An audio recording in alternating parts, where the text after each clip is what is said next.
speaker is Professor Jeffrey F. Addicott. He's a professor of law and the director of the Center for Terrorism Law at St. Mary's University of Law in San Antonio.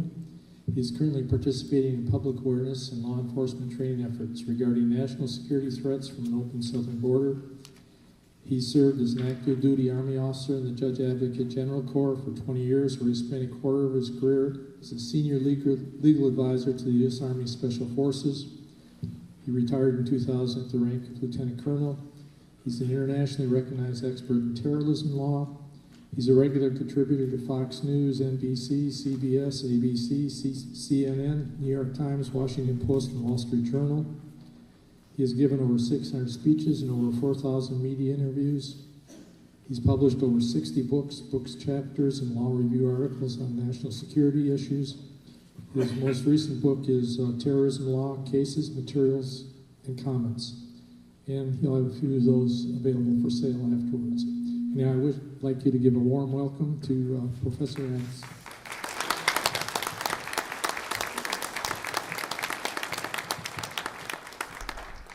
Thank you. It's a great pleasure to be here today. And before I start, I've got to give my usual disclaimer. The Dean always wants me to tell audiences that the views I give today do not reflect St. Mary's University School of Law. So if you call up the Dean and tell him that I believe in the death penalty, they already know it. I am actually probably the most conservative law professor in the United States of America. And of course, there's not much competition for that title, but I did get to debate the most liberal law professor a few years ago by the name of Susan Herman from NYU in Boston. And the topic, of course, was, she was the president of the ACLU also. The topic was, Gitmo's evil and drones are evil and et cetera, et cetera, et cetera. And that was quite an event because I'm not a holy roller, but the audience was filled with hundreds and hundreds of people that came out of the ACLU subunits from 4 states around, and they were elevating out of their seats when I got through with her, because liberals aren't very intelligent people, but they can be very emotional, as you well know. And so before we get started today, I would like to spend just a couple of minutes talking about our Center for Terrorism Law, and then we'll talk about our topic du jour, which of course is radical Islam and the impact on our national security. I retired after 20 years, that's true. I came to Texas. I'm from Alabama originally. And when I got here, of course, we had 9/11 that occurred. And I founded the Center for Terrorism Law, and I think the logo is up there behind me. We are the only law school, there's about 200 law schools in the United States. We're the only law school that has anything like this center. And we look at all the legal issues associated with the war on terror. In that context, I've done 2 amicus briefs to the United States Supreme Court. I have been to Guantanamo Bay. I'm the only law professor that works with the government in Guantanamo Bay. Every law school in the country, you can't shake a dead cat without finding somebody that has a clinic that's looking out for the poor little darlings down there. And I also have testified before the U.S. Senate. Recently, I testified that waterboarding is not torture. On the panel, and this is amazing, the panel was made up of Dick Durbin, Dianne Feinstein, and other people that couldn't think their way out of a wet paper sack. The name of the hearing was, what went wrong with the Bush administration? Why did they torture people? That's your tax dollars. They've already made up their mind. They had 4 law professors that appeared, and I basically told them that the waterboarding technique that we used was a joke, an absolute joke. If you want to know what it was like, you can go to Six Flags, pay $60 and do the water ride. And of course, they don't want to hear that. They want to demonize, waterboarding. Their eyes get real big. I don't have time today to tell you how I was able to really, basically show them for what they are. But there is one part of the Torture Convention that I told these senators, I know you're violating the Torture Convention, because the Torture Convention says that if you believe that torture occurred, you must prosecute. And so I told these gentlemen, I said, look, come across the street with me. I'll show you how to fill out the charge sheet at the federal courthouse. And of course, they don't want to do that. They want to use these things as political piñatas. And that's the problem we have in this country, of course. We have Democrats and Republicans, and it's a 2-party system. And we understand the fact that if the Republicans are in power, the Democrats aren't going to say you're doing a good job. Otherwise, why vote for me? And vice versa. And so when 9/11 occurred, we had a Republican president, George W. Bush, a moderate, I suppose, if you want to label him. And so the Democrats went into him quite viciously. Guantanamo Bay is evil, we torture people there, and all sorts of disinformation. In fact, it's so bad that when I give talks to various audiences, I also give them a little quiz. And you guys are going to pass with flying colors, but I asked them a couple of questions. One, was anybody ever waterboarded at Guantanamo Bay? No, never happened. Factually, it never happened. No one was ever waterboarded at Guantanamo Bay. Did the military ever waterboard any detainees? Nope. Factually, it never happened. The military has never waterboarded a single detainee in the quote-unquote war on terror. How many people were waterboarded? Out of the thousands of detainees that we've apprehended since 9/11, how many actually were waterboarded? 3. That's it. And whoever said that, I got a free pin for you in the back. And that was done by the CIA at off-site locations. Poland. You didn't hear that from me. And yet they demonize these things to the point that most of the American people, they haven't got a chance. And so the war is really not just about putting steel on target, it's a propaganda war. And before we do that, of course, we've got to remind ourselves, because the rate of learning has to exceed the rate of forgetting. The rate of learning must exceed the rate of forgetting. What does it mean to be a conservative? When people say, oh, I'm a conservative, I'm a liberal, etc., etc. Conservatives are strict constructionists. They're strict constructionists. We want to know exactly what the founders thought. For example, liberals will say that the death penalty is cruel and unusual punishment, and they're referring to one of the amendments to the Constitution. Liberals also believe that the Constitution is called a what? A living, breathing document. Now, if that's true, then it's the devil's playground, because it can mean anything, which means it means nothing. And liberals want to shape the Constitution to the changing mores and values of society. Conservatives, we are strict constructionists. We want the people to fit into the Constitution, not the other way around. Liberals view the Constitution as a speed bump on their idea of social utopianism and all sorts of bizarre ideas. So, for example, let's take the proposition that the death penalty is cruel and unusual punishment. Okay, maybe it is, maybe it isn't. Conservatives like Clarence Thomas, we go back in our way, way back machine, we go back to the founders, and if we could have them sitting in a room, we would ask that question. Is the death penalty cruel and unusual punishment? Well, they would say, with a unanimous voice, what most Texans would say, get a rope. Of course it's not cruel and unusual punishment. And therefore, I fully accept the death penalty as legal, and of course it's moral. God holds the record for killing people. In both the Old Testament and New Testament, he clearly says that if you live by the sword, you die by the sword. If you're a criminal, expect to be executed. Now, whether you go to heaven or hell is a different issue, but on this earth, if you commit a capital offense, it's death. In fact, the Hebrews in the Old Testament, they didn't even have jails because their system of punishment deterred people, and deterrence is a critical factor. And of course, conservatives, not only are we strict constructionists, but we're realists. We understand that God, for example, is a capitalist. He's not a socialist. Thou shalt not steal recognizes the private ownership of property. And Abraham, Isaac, and Jacob, they weren't just little goat herders, they were multimillionaires. And yet liberals, of course, believe in this idea that man is inherently good. And of course, we know that that's not true. Man is no damn good. Right? We know that. In fact, that's the premise that our founders had when they put this thing together. When the Constitution was first written and they sent it out to the states for ratification, what did the states do? They gave them half the peace sign. And we're not signing this thing. We just fought a war, a 6-year war against big government. Go back to the drawing board and give us a Bill of Rights. They went back to the drawing board, and that's how we got the amendments to the Constitution. And they ensure that we are supposed to be a limited government, a government of the people, limited in nature. And yet, of course, liberals take the exact opposite view. So along comes President Obama following President Bush. And of course, in a very Orwellian style, he's extremely schizophrenic. I met President Bush 5 times when I ran my Center for Terrorism Law during the Bush administration. I went to his ranch, he knew me by first name, and I would give constructive criticism. And he could take it, and I had a very good relationship with the White House. The Obama administration has never called me a single time. They know who I am, because we haven't had any funding since 2006. Yeah, they don't take constructive criticism very well. And of course, in my opinion, they are disoriented to the basic concepts that made this country great, which means they're disoriented to reality.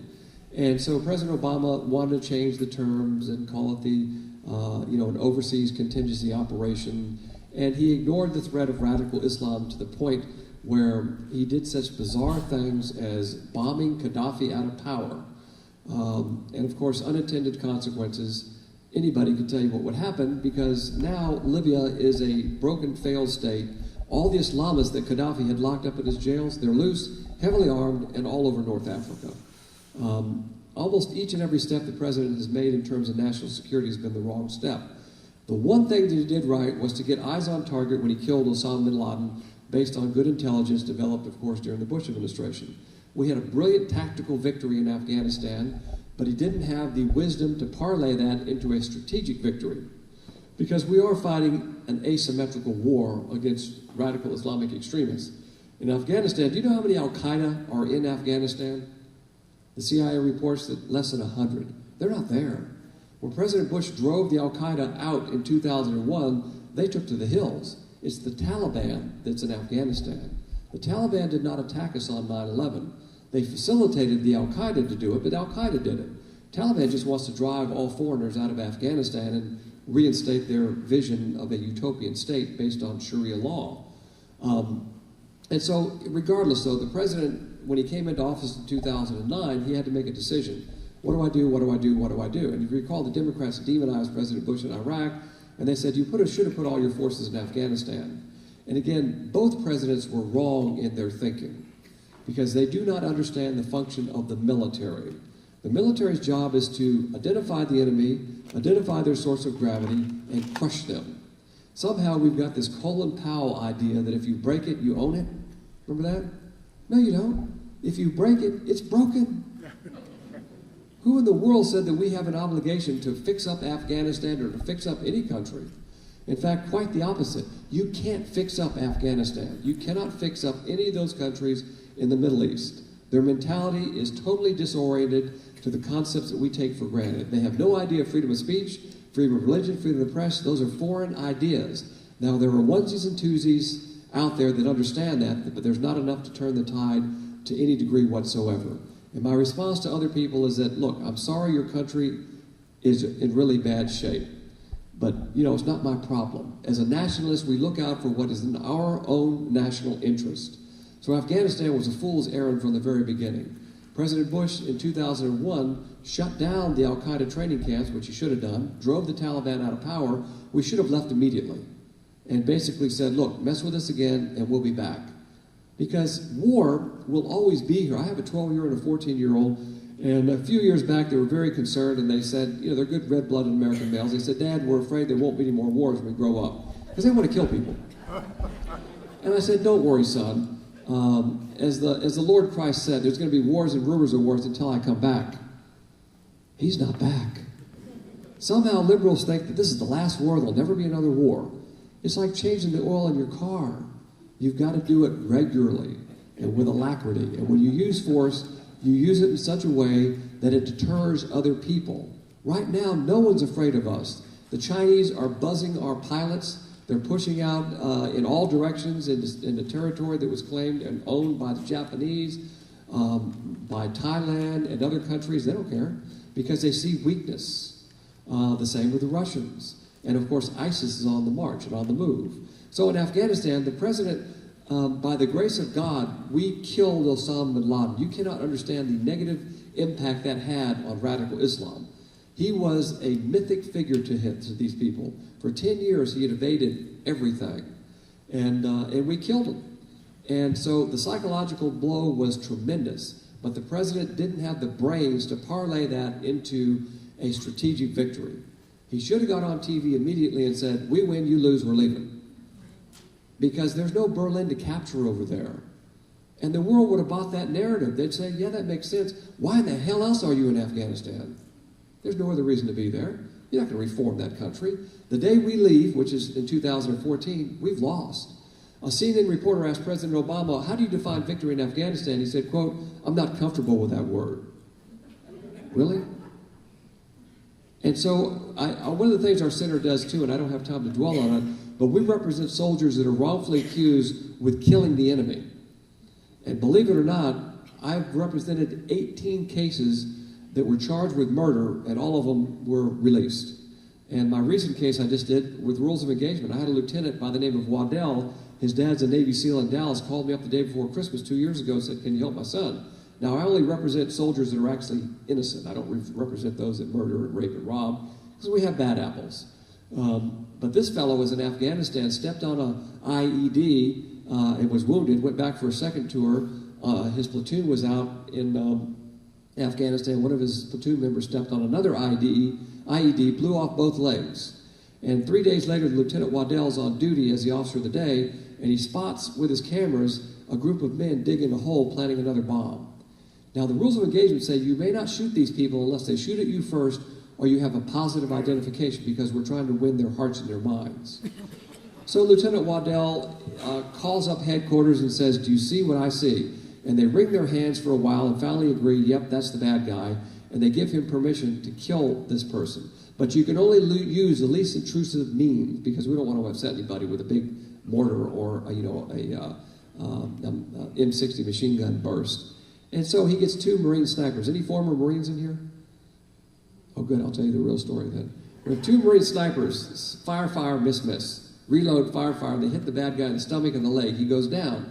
Other people run out from the village. They put him up on a tractor and start to drive away. Now, the law of war would tell you to kill them all. The law of war would allow you to kill everybody that came out to assist him, because who would run out into a firefight unless you're an enemy combatant? The law of war would also say you don't need permission from mom to kill this guy in the first place, and kill him with the best weapons you have immediately. But the rules of engagement restrict our soldiers. They basically tie both hands behind the backs of our men and ask them to get slaughtered by these people, because they know our rules of engagement better than we do. So the lieutenant orders the snipers to shoot the tractor. He said, "I'm not letting this guy get away." They shoot the tractor, engine stops, bad guy rolls out, dies, no civilians killed, the right bad guy killed, 1 tractor wounded. What did the Marines do to him? They relieved him from his command and gave him a letter of reprimand, and in his official file say, "Never promote this fellow. He's a lieutenant." I immediately got on Fox News with Catherine Herridge and aired this story, got him on the front page of the Washington Examiner, front page of the Army Times, front page of the Marine Times, and within a year we had him promoted to captain, got all the paperwork out of his record, and that's what we kind of do. Now, Josh is a great American. Josh told us, when we first wanted to pursue this case, he said, "I don't want to do it because it's going to make the Marine Corps look bad."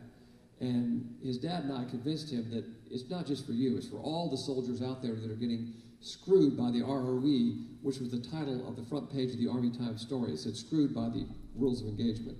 So our soldiers aren't stupid. 25% of our casualties are from these friendly people we're training. And then we have rules of engagement that make you the criminal if you actually kill the enemy. And they know that they're being asked to die for what? Their commander-in-chief can't identify victory. And when we leave, we've lost. Now, if we can't identify victory, the jihadists can. Here's what they're going to say in Afghanistan in 2015. "We drove the Soviets out, and by Allah, we have driven the infidel Americans out, and thousands will flock to the banner of radical Islam because of the incompetence of this administration." Helen Keller could have figured this one out. When you killed Osama bin Laden, you get out and say, "We win, you lose." Now we're faced with ISIS right now. ISIS has attracted almost 300 U.S. personnel, Americans, I don't want to call them Americans, but they live in this country, to go out and join this organization. This is unprecedented. We never had these numbers before of people joining the jihadists. In Europe, the numbers are in the thousands. Why? Why all of a sudden? I've got this book here, and I'm not hawking books, but if you want to intellectually destroy liberals, it's all the ammo's here, from A to Z. It's $110 at Barnes & Noble's. I'm selling it for $60, which is our cost. But in the book, I identify the problem with the ISIS and the jihadists and what they want. And there's also a Pew study that I quote. The Pew study said that of Muslim males in this country between the ages of 18 and 27, 25% of them believe that it's justified to murder to protect Islam. That's a lot of people. That's a lot of people. In Texas, we've had 5 major plots by radical Islamic extremists to kill us. One of them got through, and that was Hassan. Workplace violence, the Obama administration, of course. In the back of this book, I've got case after case after case of individuals tried in federal court for terrorism-related offenses. Because for terrorism-related offenses, the FBI has primary investigative authority, and the federal courts have primary obligation to prosecute. I teach at the FBI Academy 4 times a year for the last 8 years. A year and a half ago, though, I got a call from the guy that runs the program and said the program has been canceled by the Obama administration, and we can no longer mention Islam or radical Islam at the FBI Academy to train our agents unless the curriculum is vetted by an imam. And so the FBI still has me kind of come out there and speak, but I kind of code my language.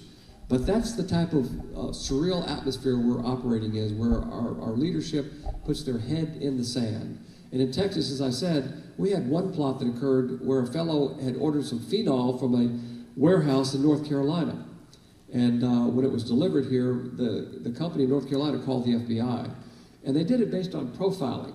There's a recent Supreme Court case that said it's okay to profile. And so somehow liberals say, oh, you can't profile. Yes, you can profile based on certain things, including religion, age, sex, and geographic location, as long as it's not the sole factors that you rely on. But there's so much disinformation out there, and we've had many, many plots that have occurred in terms of terrorism in this country. And of course, terrorism emanates from 3 sources: left wing, right wing, and radical Islam. 90% of all the terrorist cases tried by the federal courts have been radical Islamic extremists. They're not right wing, they're not left wing. But you know that the Obama administration, when they first came into office, they wanted to concentrate on the real threat, which was right wing extremists. And they put out a memo, which I've got in this book also. Janet Napolitano put out a memo saying, here's the things we need to watch for, folks. We need to watch for people that are returning veterans. Me. We need to watch for people, anybody that thinks that we're not doing a good job securing the southern border. Me. And then she said something very incredible in the memo. Any American that believes in limited government, we've got to watch them. You can't make this stuff up. Janet, I don't know if you read the Constitution, but the 10th Amendment reserves all power to the people and states, respectively, unless it's specifically given to the federal government. Who are these people? Anyway, I turned myself in. Literally, I emailed the White House and told them to come get me. Because that's your definition of a right-wing extremist. I guess that's me. And I also put in there, you know, I've got a lot of guns in my house. And my liberal acquaintances at the law school, they always go, Addicott, why do you have all those guns? You don't need them for hunting. I said, I don't keep them for hunting. Then they get real excited. The Second Amendment was given to us, we the people, so if we have to use our guns, didn't we write a nice little love letter to the Brits when in the course of human events it becomes necessary? Well, it's nice to say that you want to break away, but you better have the guns to do it. And we had to fight these people for 6 years under some brilliant leadership by George Washington and the grace of God and a little help from the French, and we did it. But that's how you win your freedom. That's what the Second Amendment is about. It's not about hunting Bambi. And also, part 2, the local constabulary will not be there at 3 o'clock in the morning when you need them. Now, we have a 2-story house. We live on this top story. And when I travel a lot, so I tell the wife and kids, I said, if somebody comes into the house, the alarm will go off. If they still keep coming, you know, get the riot-controlled Winchester short-barrel shotgun, which makes a distinctive noise at 3 in the morning when you chamber the round. If that doesn't drive them out, get down low at the top of the stairs, because they're going to be looking here, and cut them in half. And then, of course, and then I always say, and please go through their wallet to get whatever cash they've got out, because I got to drywall the walls and clean up the blood, and then call 911. That's why I keep guns. I don't know why anybody else keeps guns. You know, protect your family, protect yourself, protect your state, and if need be, to pick them up, you know, to protect your rights. That's why we have guns. And liberals get all excited. And of course, it took our Supreme Court almost 200 years before they finally said that, yeah, you know, you do have this inherent right to possess a firearm, which is another story, but I won't get into that. So, as a conservative, you know, and conservatives are easy to understand. When we have conferences, it's, you know, like God, guns, and barbecue. When liberals have conferences, the name is like 4 paragraphs long. You know, the rehabilitative nature of the social justice and jurisprudence in the societies of the undercover. What? What the heck are they talking about? They have no idea what they're talking about either. because they do not think clearly. They don't understand the foundations that made us a great country. Now, if you're going to win against radical Islam, which is a growing threat, and back to ISIS, the reason ISIS is so attractive right now is because the jihadists have seen nothing like this since the 7th century. These guys are right out of their playbook because Al-Qaeda is an underground movement. We closed down their terror training camps. They haven't, they don't come up in a large way, and they're not capturing large areas of territory. ISIS is doing what happened in the 7th century with fire and sword. They're spreading out. They have hundreds of thousands of, tens of thousands of armed soldiers. They have billions of dollars of money, and they're capturing large areas of territory. And their position is you convert or we cut your head off. And they're cutting heads off. They're crucifying people. And they're no nonsense about their approach. And that inspires the jihadists all over the world because they're now energized. Before, they didn't have anybody that they could point to and say, this person is really leading the way. ISIS is doing that. And it's like a huge magnet. So the way to stop this is we've got to target ISIS. Whether we want to or not, we've got to crush them. We can do that with air power and with some support from the Kurds. The Kurds love us. Sunnis don't like us. Shiites don't like us. Kurds have traditionally loved us. They're giving a safe haven to the Christians, and they're good fighters. All we had to do is use a couple of airstrikes around the dam in Mosul, and the Kurds shored up their front lines real quick. And if we could provide the air support, we could do it. And with Assad, we've got to deal with Assad. Oh, but Assad's a bad guy, according to Obama, and he has to go, just like Gaddafi. They're all bad guys. In World War II, we had evil one and evil two. Stalin's evil one, Hitler's evil two. We aligned ourselves with evil one, Stalin, to defeat evil two, Hitler. When that was done, then we turned our guns on Stalin. It's called the Cold War.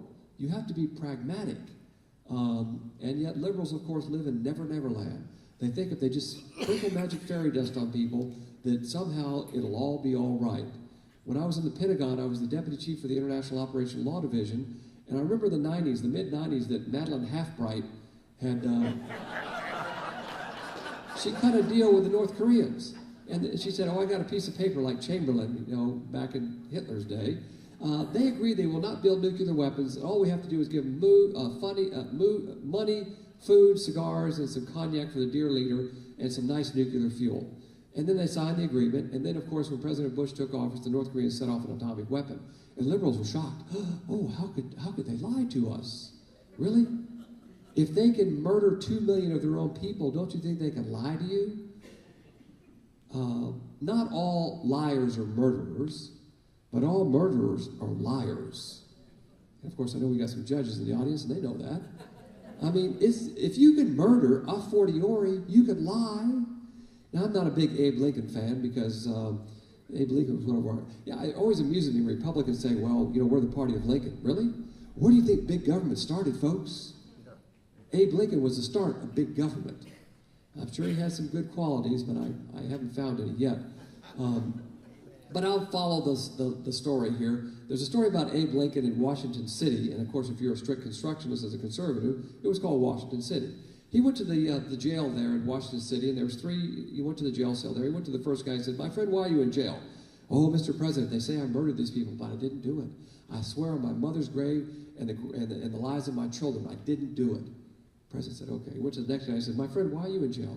Mr. President, I said I robbed this bank, but I swear I didn't do it. Every day they torture me, they take me out and dunk me up and down in the outhouse. I didn't do it. You got to help me. I'm being persecuted miserably. Okay. Went to the last guy on the line there. He said, why are you in jail, my friend? He said, well, Mr. President, I was at this ice house. I got drunk, and I got in a fight over this good-looking redhead. I pulled out my boot knife and cut this dude up. Long, deep, and continuous. I got 6 years. I've done 3 years. I'll be out in a little bit longer. President immediately turned to Attorney General and said, I'm going to pardon this young man that got in a knife fight because he's a terrible influence on all the innocent people here in jail. And that's the same process with Gitmo. They're all innocent. Now, I've been to Gitmo, and President Bush rehabilitated, we had about 800 in there at one time. He rehabilitated hundreds of them. And of course, most of them lied, and they went back and joined the jihad. Now, the folks down there right now, the 160, they don't play that game like, yeah, I didn't do it. They'll look you in the eye and say, I'm going to kill you. Let me out of here. They're hardcore. And that's one of the things you've got to admire about jihadists. I was in the military for 20 years. I was never excited about dying for my country. 4 combat operations. I wanted to go back on Saturday night and drink a beer and fraternize with members of the opposite sex. You got to say that in today's Obama's army. You know, these guys want to die. So whatever you think about them, that's hardcore. Not many people are going to die for what they believe in. It doesn't mean what they believe is true, but it means they're willing to die for it. I was giving a speech in Dania Beach in Florida, and the deputy commandant down there, it's a Coast Guard facility, he's pointing out where some of the 9/11 hijackers used to party. And these guys, there was a note in the rental car that was rented by Muhammad Atta, and it said, "Remember, paradise and the dark-eyed virgins waiting for you." If you're going to defeat these people, you've got to think like they think. Otherwise, you're not going to be able to defeat them. You can't wish things. You can't wish that people would be the way you want them to be. And that's what liberals do. They don't appreciate the enemy. They simply project their own disoriented view on people, and that's how they want everybody to be. And so what motivates these people? How do they actually think? It's a religious view. I did an interview with a Brazilian newspaper, and they were saying, is it because these youth, they're disenfranchised from society, is that why they joined? No. If poverty motivated jihad, everybody in Bangladesh would be a terrorist. Everybody in Haiti would be a terrorist. It's not about poverty. It's about religion. They are motivated by a religious belief. And what is that religious belief? And how do they think? Well, first of all, I got some news that probably most of you have figured out by now. But my young students in law school, they always get upset when I tell them this bit of news. But nobody in this room has ever had an original thought. Nobody. And you never will. You tell me what your thoughts are. As a historian, I'll tell you where you got them. King Solomon wrote in a book called Ecclesiastes, "There is nothing new under the sun." That's 3,000 years ago. The issue is not that you're going to think a new thought. The issue is you hear all the information that's out there, and you decide what side of the fence you're going to line up on. And I really hate law professors and other, distinguished speakers. They go, "Well, I don't have a position." Really? Are you a bowl of Jell-O? Of course you got a position. Just tell me that you're a liberal and we'll go from there. Tell me you're a conservative. We'll go from there. I'm a conservative. And the Tea Party's almost too liberal for me. I'm so conservative. I mean, I'm such a strict constructionist. When I do the Pledge of Allegiance, I don't say one nation indivisible. I don't believe it. That's in violation of our forefathers, because when they sent that letter to the Brits, they didn't believe that you're indivisible for all times. You have the right to pick up your guns and secede if things get tough. I'm not advocating secession, but I don't believe it. Who stuck those words in there?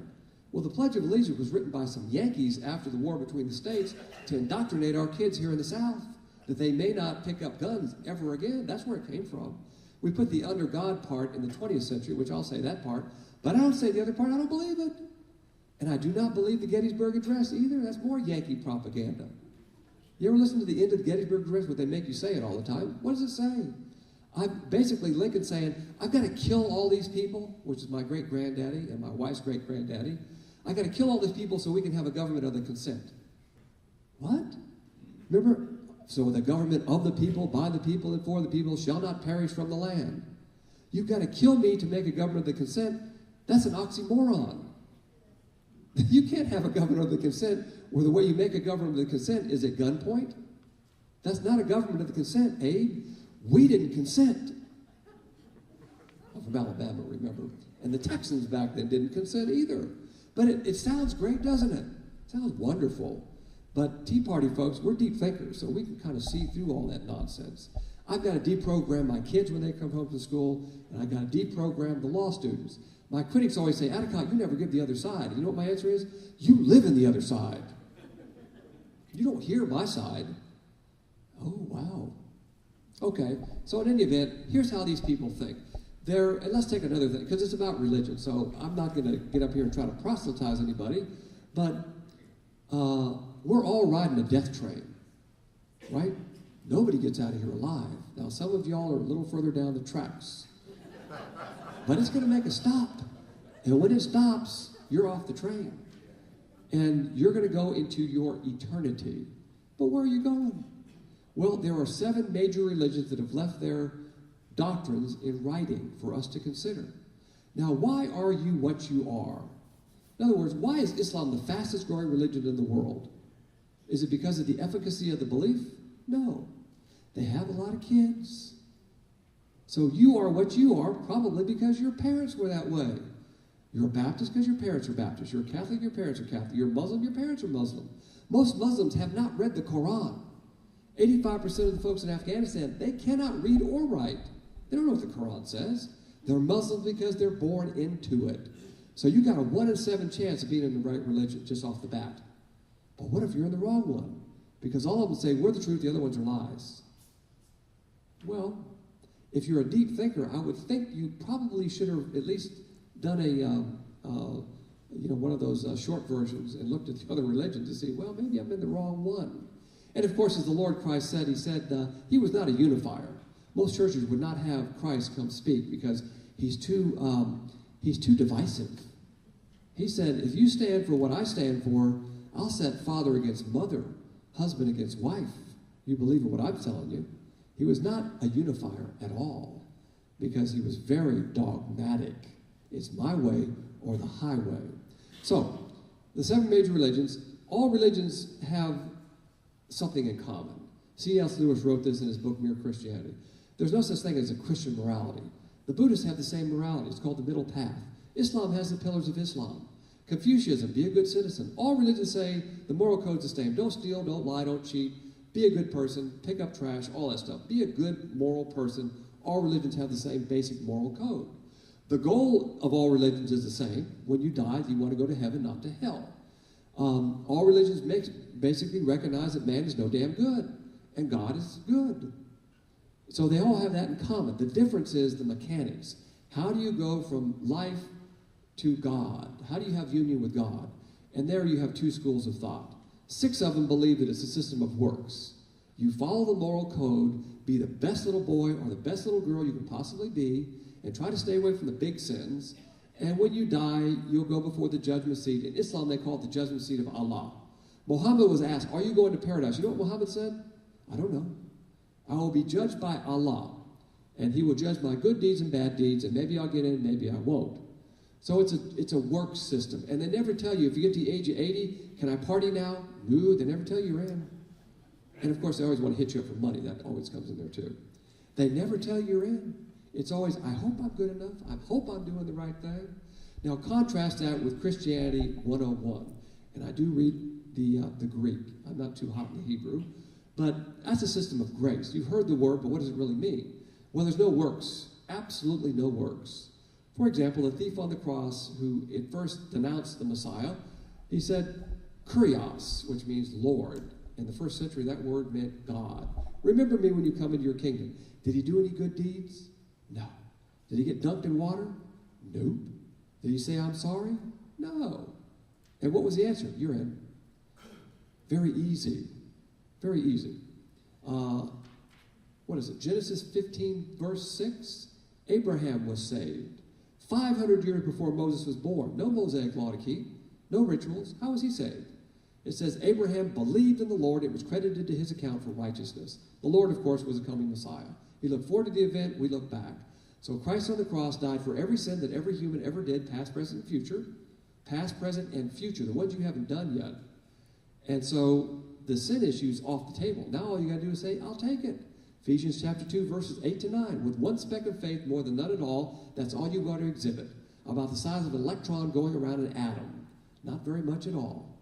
And boom, you're in, you can never get out. That's why it's called the good news, not almost the good news.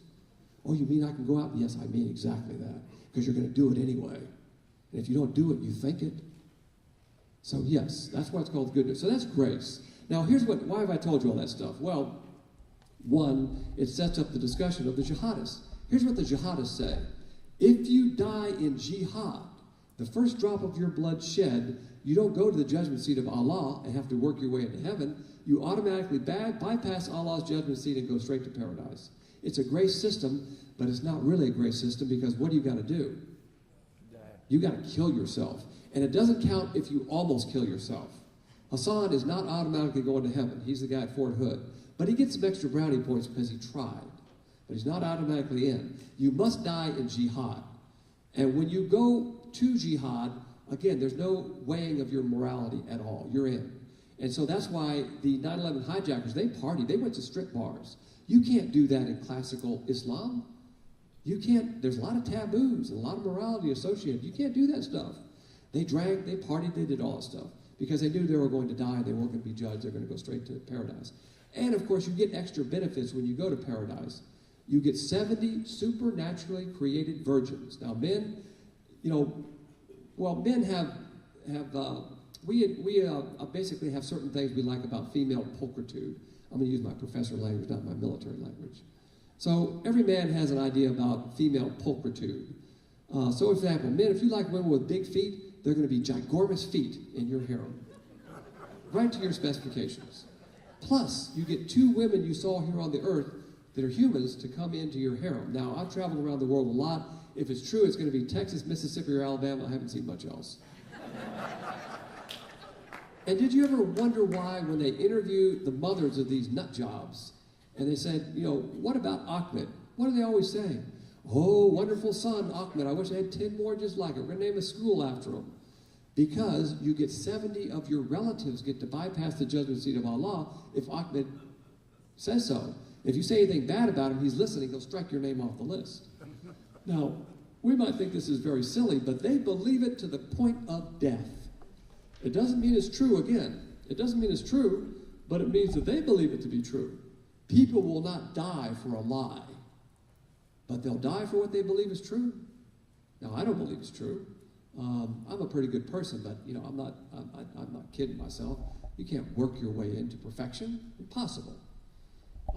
And so that's what they do. So in the short term, how do you deal with somebody? As an attorney, we like to negotiate. What do you want? If I could get somebody from Gitmo right here and sit them in a chair, what do you want? You know what their answer is?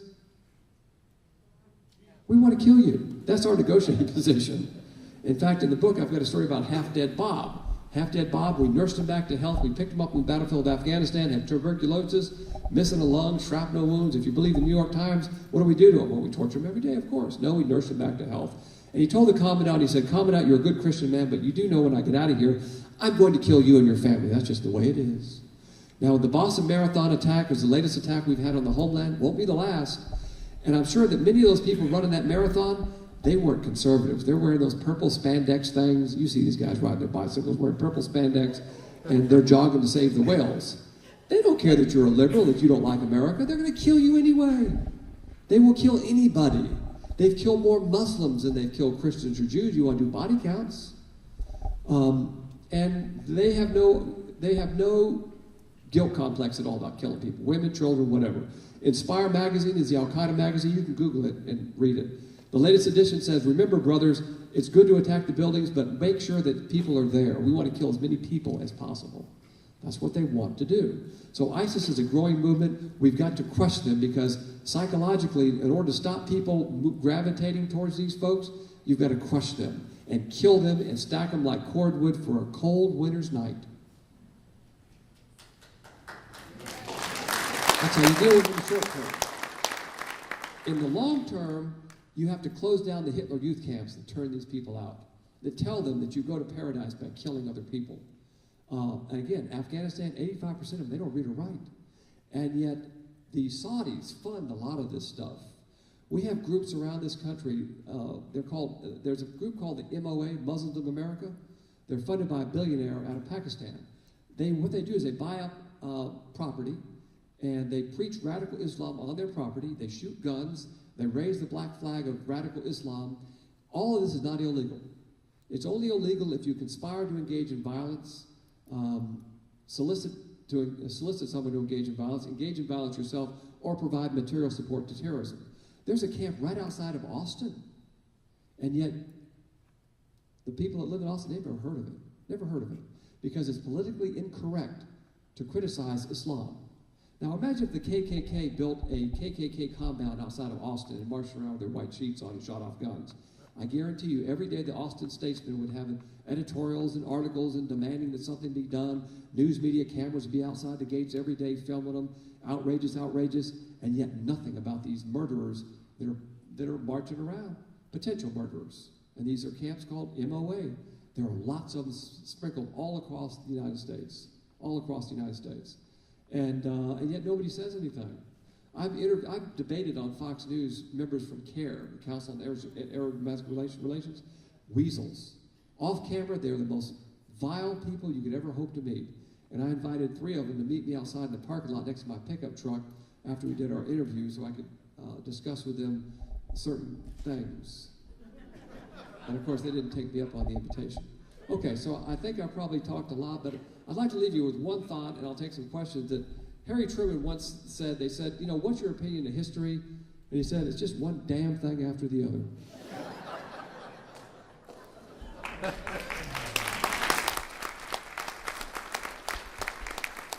Okay, yeah, I guess we got time for some questions. I don't know how much time we have, but...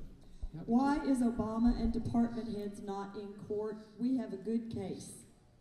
Well, the Obama administration, one of the things you have to admire about the Obama administration is the media loves them. And they will not report on anything that the Obama administration does that sheds a negative light on them. And without the media driving the masses don't know much. And so one of the good things about Obama is we wouldn't be sitting here if we didn't have Obama. We were slowly being cooked to death by the likes of George W. Bush, nice guy, but you know, he was no conservative. He spent a lot, he was spending money like a drunk sailor out of the federal budget on all sorts of nonsense. And he wanted people to like him, and that's one of the hazards. You know, you want people to like you. Conservatives, we don't care if you don't like us. We really don't. Liberals are all concerned, oh, other countries don't like us, and other people don't like us. I don't really care if you don't like me. Life's too short. I'm going to do what I think is right, and if you don't like me, go pound sand. And if you're a true American, you should have an American flag outside of your house to let people know that you really don't care what people think. Because to fly the American flag now today is the exception. And if you're really a conservative, fly the Texas flag. And if you really want to get them going, put the rebel flag up. Oh, you'll see one flying by my house, a big 4-foot by 6-foot flag. And it keeps the revenuers away, as we say, and the solicitors. But yeah, the media basically, and he's golden. They're not going to attack him. They're not going to cover the story. I've got one quick story I'll tell you about this. Remember when we had Gitmo under Bush? Every day, evil, evil, evil place. Well, where are the new detainees going? Obama doesn't put them in Gitmo. He puts them in Bagram Air Force Base, which we just built with your tax dollars, millions of dollars. And there's a case in 2009 where some of the ACLU lawyers went into federal court and district court and said, look, the Supreme Court ruled in 2008 that everybody in Gitmo gets to have a federal judge to review their status to make sure you're an enemy combatant. If you're in Gitmo, you get it. And so their beef was that, look, Obama's putting the new detainees in the Obama facility in Afghanistan and not giving them a federal judge. And they said this violates the Supreme Court case in 2008. The district court agreed and said, Obama, you can't do that. They're all basically jihadist Al-Qaeda members, Taliban, and associated forces. You've got to give them a federal judge to review their status from D.C. Obama said, I'm not going to do it. The district judge said, you must do it. He appealed to the D.C. Circuit. The D.C. Circuit said, no, if Obama puts you in the nice facility in Afghanistan, you don't get a judge. He can lock you up without a judge, without a lawyer, without charging you with a crime. Under the law of war, you can detain enemy combatants. Now, you've never heard about that. But if McCain would have won the election and pulled that, every day you would hear, oh, you're shutting the Constitution. You're in-running the Supreme Court. How dare you put them in that facility? They should be going to Gitmo. But you never hear about it because they protect him. Many other examples. Yes? Is the Constitution taught in law schools today? If so, is it taught in depth? It depends on who's teaching it.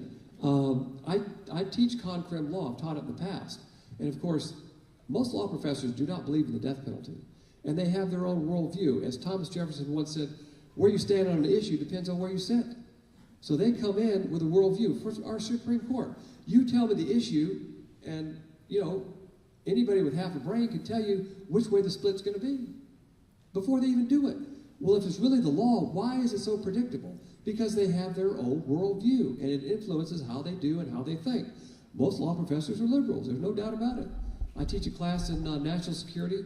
I started out the class with 12 students. Today, they can't get a room big enough to hold the class, literally. Because the students get it. And they like the breath of fresh air. And I've got tenure.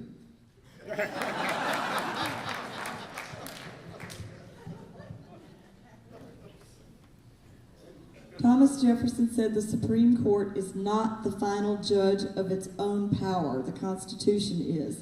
What role should the states play in overturning rulings of the court? Well, also, it's not just the Constitution, but above that is God himself. Because our founders, when we wrote the letter, the Declaration of Independence, we said these are inalienable rights. No piece of paper, no judge is going to tell us what our absolute God-given rights are. And that's where I started. So Tom didn't quite get it right, but Tom was a genius. In fact, I'll tell you my favorite Thomas Jefferson story as told by President Kennedy. You might have heard this, but it's kind of funny. President Kennedy was giving a speech to a bunch of distinguished jurists, big room of them, at the White House. And he said, there hasn't been such a collective gathering of intellect in one room since Thomas Jefferson dined alone.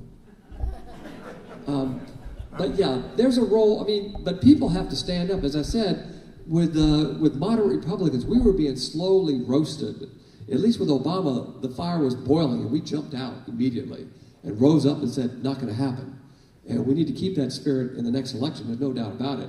One of the greatest consequences is the 2006, in 2006, the Senate changed hands to the Democrats. Now, in the military, if you want to be promoted from a colonel to a 1-star, 1-star to 2-star, 2-star to 3-star, the board will meet and recommend you for promotion, but you don't pin it on until the Senate approves your promotion. We haven't had a good red-blooded American general, in my opinion, since 2006 that has been promoted. Because if you don't sing their song, they will not promote you. That's why when Obama got rid of the don't ask, don't tell, not a single general stood up and said, that's the dumbest thing I've ever heard. Because they're weasels. They all want to get promoted, and you've got to sing their song, or they will not promote you. And if you dare speak out, Obama will sack you, he'll silence you, he'll get rid of you. That's why I was trying these murder cases against these soldiers. We had a 2-star general that wanted to be a 3-star. And in 2006, he was listening to the winds. The Democrats took the Senate, and he heard the Democrats saying that our soldiers are killing people.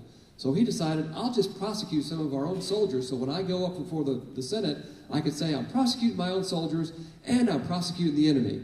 I'm singing your song. And that's what this, almost used a bad word, person did. At the sacrifice, 2 Green Beret soldiers shot and killed a Taliban leader that was going to conduct a suicide attack. The CID went in and said, yes, this is the right guy. The Associated Press got a hold of the story because the Taliban went to the press and said, the Green Berets have killed our village elder, which is a lie. They printed it in the newspaper. This general read the story without any, and he was told that, no, this is the right guy we killed. He still charged him with murder, put him in handcuffs, brought him back to Fort Bragg. They had to hire lawyers to represent them. I represented them without charge. It cost our center over $20,000 a piece to represent people. And all charges were dropped. Once I explained to them that this is called warfare, and it's a good kill, you idiots. But that's why this guy did it. And he got promoted to 3-star. But later on the front page of the Washington Times, I went after him for unlawful command influence, and that star was taken back away from him, and he retired as a 2-star. But that's what these weasels do. They care more about their own power lust and approbation lust than they do for this great country, and they're turning them out. We've got to take the Senate back, so at least we can have generals that look out for the interests of the people and the troops and not themselves. So anyway, we've got to do something. Hell yeah, we got to do something. What's the type of foreign policy should we have, and how do we fight ISIS? Yeah, the type of foreign policy we have is Teddy Roosevelt. You walk softly and carry a big stick. When I go to sleep at night, I don't worry about the French attacking us or the British attacking us. They have nuclear weapons. I worry about the totalitarian regimes that have nuclear weapons. So Teddy said, look, walk softly. In other words, if you're an ally, we can talk to you. We've got a dispute, we'll settle it. But if you're not an ally, I carry a big stick. So with Iran, if we had a president that had any intelligence whatsoever, you put an envelope, you get an envelope, you put a bullet in it, you send it to the mullahs and say, bite this, you got 30 days to close it down. That's how you deal with these people. Because they either get the bomb or we bomb them. There is no alternative. You're not going to negotiate your way with these murderers. Not going to happen. And the only thing they respect is, we got too many ladies in this room, is a blank whipping. That's what they respect. And every 5 years, you've got to thump somebody. That's just the way it is. You've got to go out there and crush somebody so the rest of the bullies in the world scene, they understand that. Do not mess with us. We have a golden opportunity right now to just devastate the ISIS people. We blow them away with everything we've got, short of nuclear weapons, and just bombard those SOBs. And the rest of the world will get the message. And finally, Benghazi is another disaster for this administration. They said, well, we couldn't get anybody there in time to help them. We could have got somebody with a Greyhound bus there in time. All we had to do is get the air assets to come in and give them the order to kill everything, level every building within 4 blocks of the embassy and the annex. Kill them all. Oh, but you might kill some women and children. You think? Yeah. Oh, well, it's called war. And when these people attack our embassies, we level everything. When they cut the head off of an American citizen, we retaliate and kill 50,000 of them. That's what we do. And in a bygone generation, when Teddy Roosevelt understood those concepts, we would do it.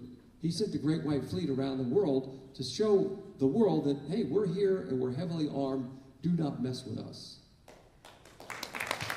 With all due respect, I respect your opinion of the women in this room, but we are all on the same page. Had to make that clear. Yes, ma'am. How do we protect ourselves from Islamic terror when our government refuses to acknowledge its existence inside America? Well, again, it's standing up and talk. Our Center for Terrorism Law, I had a fellow from Iran that I just invited to come speak, and he converted to Christianity by finding a Bible in Farsi in Iran, read it, and became a Christian. He got his best friend to read it, he became a Christian. His best friend's sister became a Christian. He married her, they sentenced him to death, and he got out. He's at Texas A&M now. I had him come speak at our Center for Terrorism Law. I got threats from the CARE organization out of Washington, D.C., so they watch me, they know who I am. And I basically told him to go to hell and hung up on him. And then I called him back and said, look, why don't you guys send somebody down to my center? I'll pay your airfare. You tell us how to fight radical Islam. They don't want to do that. So you got to stand up and look them in the eye. Whatever your sphere of influence is, you know, in the community, in the marketplace, in academia, and tell them what to do with it. And that's what I do. And so I'm doing my own little part here. And so whatever doors the good Lord opens up to you, just, you know, go through that door and look them in the eye. They can only kill you one time. What was that? Shakespeare said that a coward dies 1,000 times, right? But we're only going to die once. And I'm not going alone. I'm going to take a couple of them with me if I ever do go down.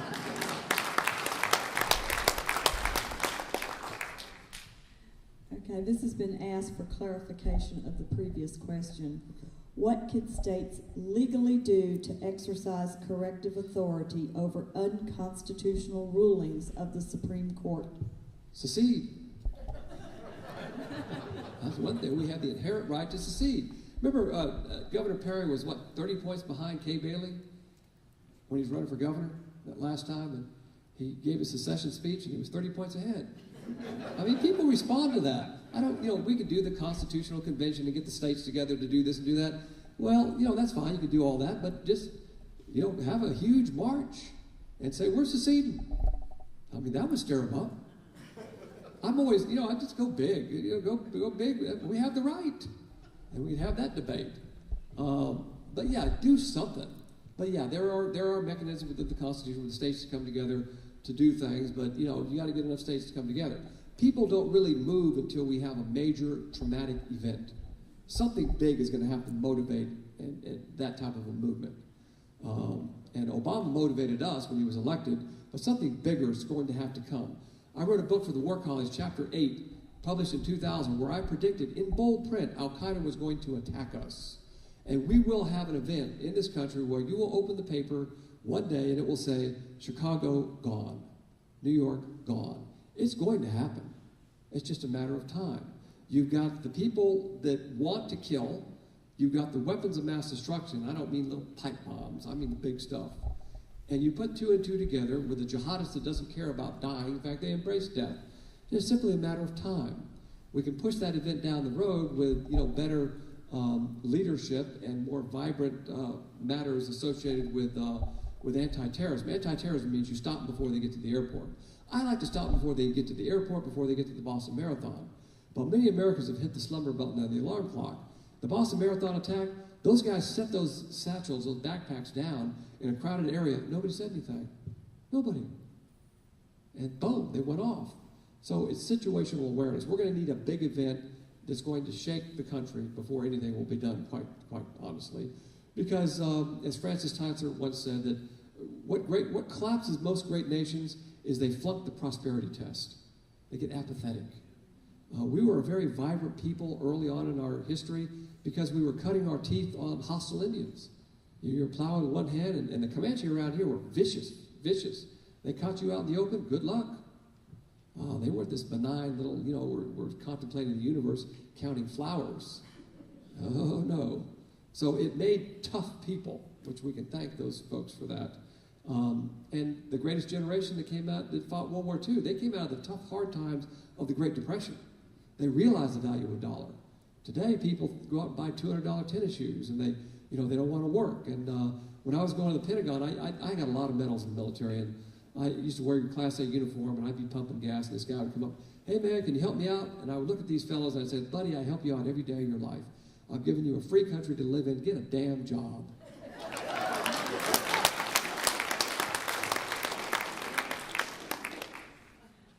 So I hope that answered the question. Why did not we force Iraq to adopt a U.S.-style constitution like Japan in World War II to eliminate the theocracy of Islam and its lack of human rights? Well, I don't think it could have been done. The Nazis, the Nazi party was small, but it had great influence on the German people. The German people had the same frame of reference as we did. They understood freedom of religion, freedom of press, freedom of speech. The Middle East, they don't get that idea. We had a fellow that converted from Islam to Christianity in Afghanistan under the Karzai government. They sentenced him to death. There's your Middle East. You say anything negative about the Quran or Islam in most Middle Eastern countries, you're dead. They don't think like you think. And I'm sorry that your country is a basket case, but my advice to any country that's a basket case, pick up your guns, those of you that understand these concepts, and do something about it. So, but in Iraq, it's true. We were in the fourth quarter of the football game. We were 2 touchdowns ahead. Iraq's not going to be turned into a stable Western-style democracy, but they could have been a great ally for us. And yet President Obama, because of politics, said, I'll just pull all the players off the field and see what happens. And of course, anybody can predict the country's going to spiral into chaos. Al-Qaeda would come back. The manifestation now is ISIS, and the place would fall apart. And yet somehow Obama, came up with this nonsense that we've left a stable Iraq, et cetera, et cetera. He did it all for politics because of the election coming up. So when we should have stayed, which is Iraq, he leaves. When we should have left in Afghanistan, he stays. So right now, the Kurds, I would put everything I have on the Kurds. You find people that like you and reward them. People that hate you, you don't reward them. That's the foreign policy. Is it possible to get what you said on audio or CD? I think we just did. For those of you that may be new, this is being videoed, and if you go to our website, you can pull it up and watch it at your convenience at home. I would encourage you to reach out to your friends, anyone that isn't able to come. Tell them to go to the website. They can view any and all of these. They're always being videoed. Now, we do have a new... Live on Ustream. We do... Oh, I'm sorry, live on the... Okay. I want to say, in defense of our law school, we do have a new dean, Dean Shepard, who's from Mississippi, a great American. He sees the value of what we're doing here at our center, because I'm about constructive criticism. Nothing personal about President Obama. I lit into President Bush when President Bush was in office. But that's my military mindset. You tell the boss is wrong, and then you tell him how to fix it. You want to close Gitmo within 1 year, Mr. President? We can do that. You get the transport planes in here, fly them to the nice Obama facility in Afghanistan, and let the Afghan justice system matriculate these people. You can deal with things. You can solve things. But when you say something, you've got to do it. It makes our country look weak. You say you're going to close it in 1 year. I disagree with that, but we can make it happen. Because the whole idea about wanting to close Gitmo implies that we did something wrong. It's true, if I was the president, I would announce on my first day of office, I'm building another wing onto Gitmo today. We have nothing to apologize for. They incinerated 3,000 people. They made war against us. We need to devastate these people. That's all they understand. That's how you deal with them in the short term.